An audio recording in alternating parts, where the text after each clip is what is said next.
Students welcome to GDR schooling ಅಡ್ಡ. ಇವತ್ತಿನ ದಿನ ಸ್ವಾತಂತ್ರ್ಯ ದಿನಾಚರಣೆ ಬಗ್ಗೆ ಭಾಷಣವನ್ನ ನೋಡೋಣ. ಓಕೆ, ಸ್ವಾತಂತ್ರ್ಯ ದಿನಾಚರಣೆ ಸರ್ವರಿಗೂ ಶುಭ ಮುಂಜಾನೆ. ಇವತ್ತಿನ ದಿನ ಬಹು ವಿಶೇಷವಾದ ದಿನವಾಗಿದೆ.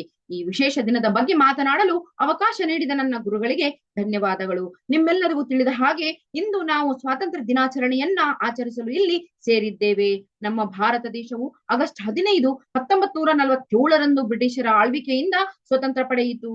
ಈ ನಮ್ಮ ಸ್ವಾತಂತ್ರ್ಯದ ಹಿಂದೆ ನಮ್ಮ ದೇಶದ ಅನೇಕ ಸ್ವಾತಂತ್ರ್ಯ ಹೋರಾಟಗಾರರ ಒಂದು ಬಲಿದಾನವಿದೆ. ನಮ್ಮ ದೇಶದ ಸ್ವಾತಂತ್ರ್ಯ ಹೋರಾಟಗಾರರ ಸತತ ಪ್ರಯತ್ನ ಮತ್ತು ಹೋರಾಟದಿಂದಾಗಿ ನಮಗೆ ಸ್ವಾತಂತ್ರ್ಯ ಸಿಕ್ಕಿತು. ಭಗತ್ ಸಿಂಗ್, ರಾಜ್ಗುರು, ಸುಖದೇವ್, ಚಂದ್ರಶೇಖರ್ ಆಜಾದ್, ರಾಣಿ ಲಕ್ಷ್ಮೀಬಾಯಿ, ನಮ್ಮ ಕಿತ್ತೂರು ರಾಣಿ ಚೆನ್ನಮ್ಮ, ಹೀಗೆ ಹಲವರು ಬ್ರಿಟಿಷರ ವಿರುದ್ಧ ಹೋರಾಟದಲ್ಲಿ ಪ್ರಾಣ ತ್ಯಾಗ ಮಾಡಿದ್ದಾರೆ. ಇವರೆಲ್ಲರ ಬಲಿದಾನದ ಫಲವೇ ಇಂದಿನ ಸ್ವಾತಂತ್ರ್ಯ ಎಂದರೆ ತಪ್ಪಾಗಲಾರದು. ನಮ್ಮ ದೇಶಕ್ಕೆ ಸ್ವಾತಂತ್ರ್ಯ ತಂದುಕೊಟ್ಟ ಪ್ರತಿಯೊಬ್ಬ ಸ್ವಾತಂತ್ರ್ಯ ಹೋರಾಟಗಾರರಿಗೂ ನಾವು ಚಿರಋಣಿಯಾಗಿದ್ದೇವೆ. ಇಂದಿನ ದಿನ ನಾವೆಲ್ಲರೂ ಸ್ವತಂತ್ರ ಭಾರತದಲ್ಲಿ ಶಾಂತಿ ಸಮೃದ್ಧಿಯಿಂದ ಬದುಕುತ್ತಿದ್ದೇವೆ ಎಂದರೆ ಇದಕ್ಕೆ ಕಾರಣ ನಮ್ಮ ದೇಶದ ವೀರ ಸ್ವಾತಂತ್ರ್ಯ ಹೋರಾಟಗಾರರ ಬಲಿದಾನವಾಗಿದೆ. ಈ ಒಂದು ಶುಭ ದಿನದ ಸಂದರ್ಭದಲ್ಲಿ ನಮ್ಮ ವೀರ ಸ್ವಾತಂತ್ರ್ಯ ಹೋರಾಟಗಾರರ ಪಾದಾರವಿಂದಗಳಲ್ಲಿ ನಮಿಸುತ್ತಾ ನನ್ನೆರಡು ಮಾತುಗಳನ್ನು ಮುಗಿಸುತ್ತೇನೆ. ಜೈ ಹಿಂದ್, ಜೈ ಭಾರತಾಂಬೆ.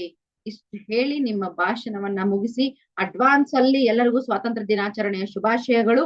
ಓಕೆ, ಭಾಷಣವನ್ನ ಪ್ರಿಪೇರ್ ಮಾಡ್ಕೊಳ್ಳಿ. ಸ್ವಾತಂತ್ರ್ಯ ದಿನಾಚರಣೆಗೆ ಭಾಷಣ ಮಾಡಿ. ಓಕೆ, ನಿಮ್ಮ ಫೀಲ್ ಗುಡ್ ಒಂದು ಸ್ವಾತಂತ್ರ್ಯ ದಿನಾಚರಣೆ ಬಗ್ಗೆ ಏನು ಫೀಲ್ ಗುಡ್ ಹ್ಯಾಪಿನೆಸ್ ಇರುತ್ತೆ, ಆ ಒಂದು ಹ್ಯಾಪಿನೆಸ್ ಅನ್ನ ಶೇರ್ ಮಾಡ್ಕೊಳ್ಳಿ ಅಂತ ಹೇಳ್ತಾ, ಯಾರ್ಯಾರು ಚಾನಲ್ ಸಬ್ಸ್ಕ್ರೈಬ್ ಮಾಡಿಲ್ಲ ಸಬ್ಸ್ಕ್ರೈಬ್ ಮಾಡಿ, ವಿಡಿಯೋನ ಲೈಕ್ ಮಾಡಿ, ಶೇರ್ ಮಾಡಿ. ಓಕೆ, ಮತ್ತೇನಾದ್ರೂ ಅಪ್ಡೇಟ್ ಇದ್ರೆ ಆದಷ್ಟು ಬೇಗ ಭೇಟಿ ಆಗೋಣ. ಅಲ್ಲಿವರೆಗೂ ನಮಸ್ತೆ, ಬಾಯ್ ಬಾಯ್.